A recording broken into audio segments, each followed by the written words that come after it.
Hey guys, কি খবৰ? আশা কৰোঁ সকলো ভালে আছে আৰু মোৰ চেনেললৈ সকলোকে স্বাগতম জনাইছোঁ।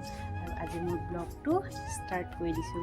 আৰু আমাৰ ঘৰ অৱস্থা কি হৈ আছে দেখিছে আপোনালোকে। এইফালে মই ভাত দাইল পাতি আছোঁ আৰু এইফালে মানে প্লাষ্টাৰ হোৱাই নাই।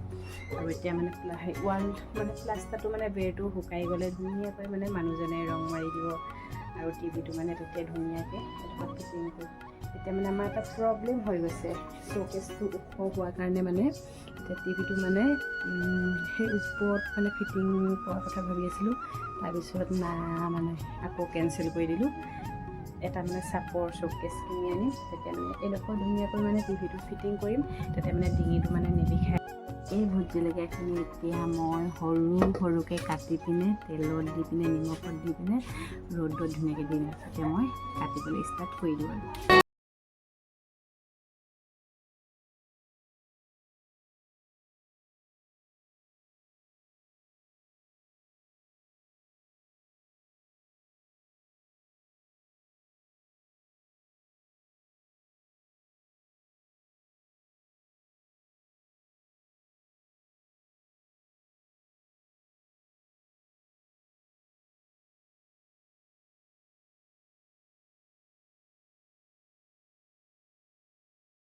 ঘৰৰ সকলো কাম বন কৰি মেলি আৰু ভাত পানীও বনাই পিনে ওলাই গৈছোঁ বেংকত। আৰু মানুহজনৰ আজি লাষ্ট ডেট আছে ইনষ্টলমেণ্ট দিয়া, আৰু সেইটো কাৰণে ধুমা ধুম ওলাই গ'লোঁ ইনষ্টলমেণ্টটো দি থৈ আহোঁগৈ।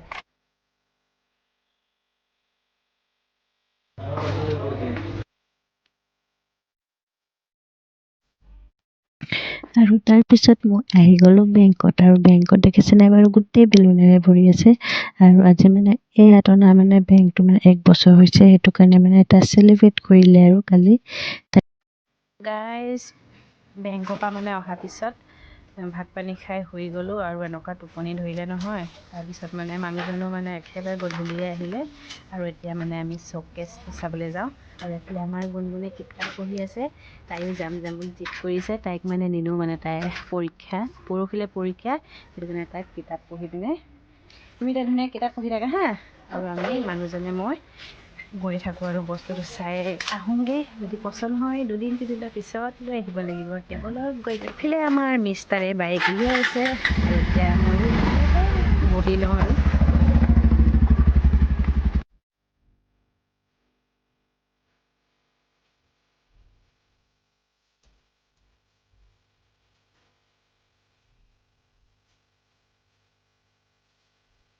আৰু এয়া আমি দোকান পাই গ'লোহি। আৰু দোকানৰ ভিতৰত সোমোৱাৰ লগে লগে দেখিছেনে বাৰু, ইমান ধুনীয়া ধুনীয়া বস্তু।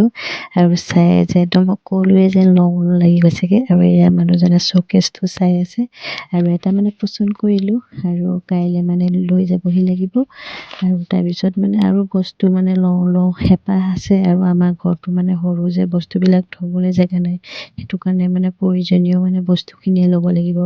তাৰপিছত শ্ব'কেছটো পচন্দ কৰি গধূলিৰ কাৰণে মাছ অকণমান লৈ ল'লোঁ। আৰু এইটোৱে বনামগৈ আৰু ঘৰত। হে গাইজ, ঘৰ আহি পাই গ'লোহি। আৰু এতিয়া ধুমা ধুম ভাতকেইটা বনাই লওঁ। আৰু মাছটোতো আনিলোৱে, কচ মাছ। আৰু এতিয়া ধুনীয়াকৈ ভাতকেইটা বনাই লওঁ। আৰু এইফালে আমাৰ গুণগুণ বাইদেউ পঢ়া হৈ গ'ল। আৰু বাপেক আহিলে চিধা মোবাইলে চোৱা ধান্দা। পৰহিলৈ তাইৰ পৰীক্ষা হয় দেই। এতিয়া মুখস্থ হ'ল নে নাই হোৱা এতিয়া তাই জানে। এতিয়া চব মুখস্থ কৰিলি না? মই যি মুখস্থ কৰিব কৈছিলোঁ আধা নাই হোৱা। আৰু আধা কেতিয়া কৰিবা? আধাটো কালি কৰিম। যদি কাইলৈ নকৰিবা নহয়, একদম পিটন লুংগা পিটন। আৰু আমাৰ দাদা আহকচোন। আহিলোঁ, কওক। আৰু কেনেকুৱা লাগিছে আজি? আমাৰ ঘৰখন প্লাষ্টাৰ হৈছে আৰু নতুন নতুন বস্তু কেইটামান আনিম। কেনেকুৱা লাগিছে মনটো আপোনাৰ জনাওকচোন বাৰু। ভাল লাগিছে। তাৰপিছতে মই মাছ বনাবলৈ লাগি গ'লোঁ। আৰু য়মি মাছ একদম ধুনীয়াকৈ বনাই আছোঁ। আৰু এতিয়া মাছৰ চব্জিকণ বা মাংস চব্জিকণ খাই খুব ভাল লাগে। কিয় জানেনে বাৰু? লোকেল ধনিয়া থাকে যে, সেইটো কাৰণে। আৰু এইফালে মই গুণগুণে মই ভাত লৈ ল'লোঁ। আৰু আমি দুজনী এতিয়া খাওঁ, মানুহজন পিছত খাব। আৰু আজি মোৰ ব্লগটো ইমানেই আছিলে। ভাল লাগিলে লাইক এটা কৰি দিব। আজিলৈ আহিছোঁ, বাই।